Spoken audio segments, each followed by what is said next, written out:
la parole de Dieu.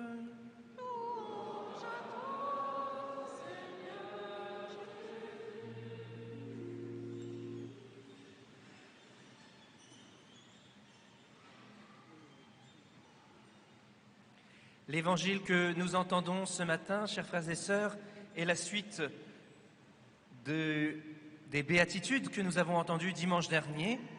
Les béatitudes, l'introduction de Jésus à un grand discours qu'il donne à ses disciples sur la montagne. Et c'est vraiment un moment très important. En fait, il vient d'appeler ses premiers disciples. Et donc, cette homélie, ce sermon qu'il donne, est une parole fondatrice pour eux. Et Jésus utilise deux images pour dire aux disciples, donc ceux qu'il appelle à le suivre et qui acceptent de le suivre, il utilise deux images de ce que sera leur mission au cœur du monde. Au cœur de ce monde, ils seront le sel de la terre et la lumière du monde.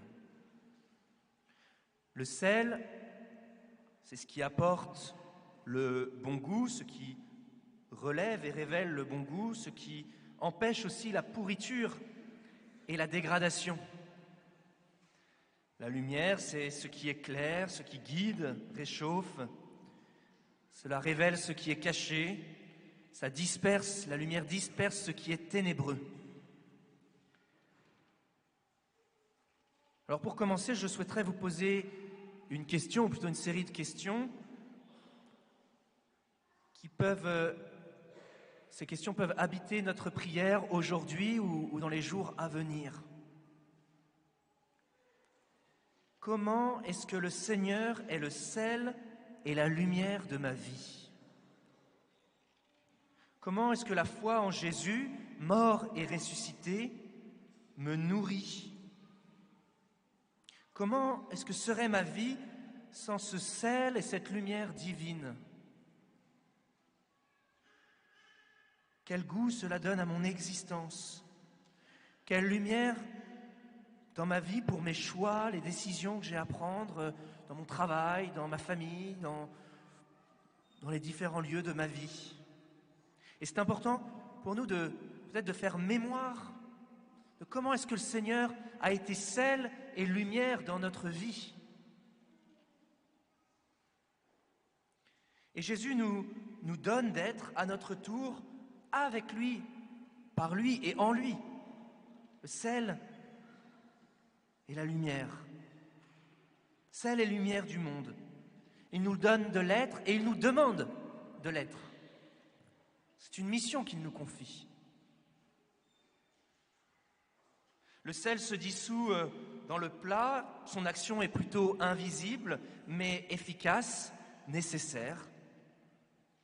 La lumière, elle, est plutôt visible, et il est absurde de chercher à cacher la lumière.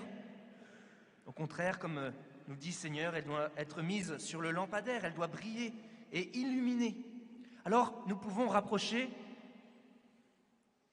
le sel et la lumière, sans les séparer, nous pouvons les rapprocher de la prière et de la charité. La prière et la charité. Les deux vont ensemble, parce que notre prière doit nous conduire à la charité, sinon elle est vaine. Et la charité doit se nourrir de la prière pour porter du fruit. On a pu, il y a quelques décennies, peut-être créer des conflits, des séparations qui n'avaient pas lieu d'être entre ceux qui agissaient dans le monde, ceux qui étaient sociaux, et puis ceux qui priaient dans les églises. Il y avait comme deux mondes qui se regardaient. Mais en fait, les deux vont ensemble, les deux sont nécessaires. On a besoin et de prier et de vivre l'amour en acte et en vérité. C'est par notre prière et notre charité que nous sommes le sel et la lumière du monde. Nous participons mystérieusement à la transformation de ce monde qui est le nôtre pour en faire véritablement le royaume de Dieu. Et c'est d'abord Jésus qui est le sel de la terre et la lumière du monde. C'est lui qui l'est en tout premier lieu et de manière excellente.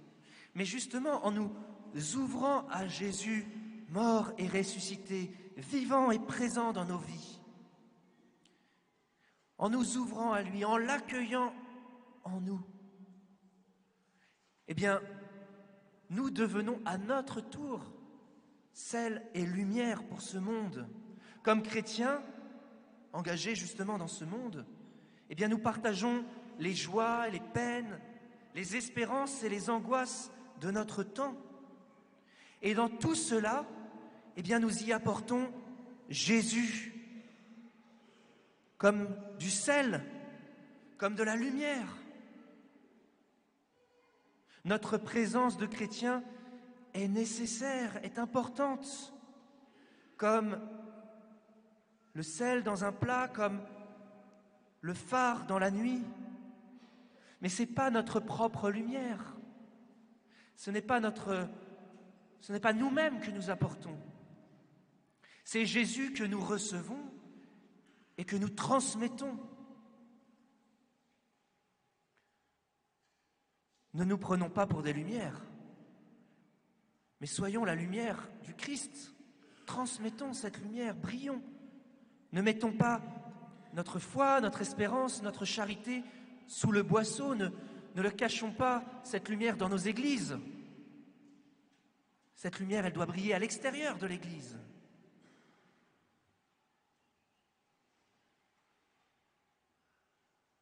Nous avons entendu dans la première lecture le Seigneur dire à son peuple « Partage ton pain, accueille le pauvre, couvre celui qui est sans vêtements. »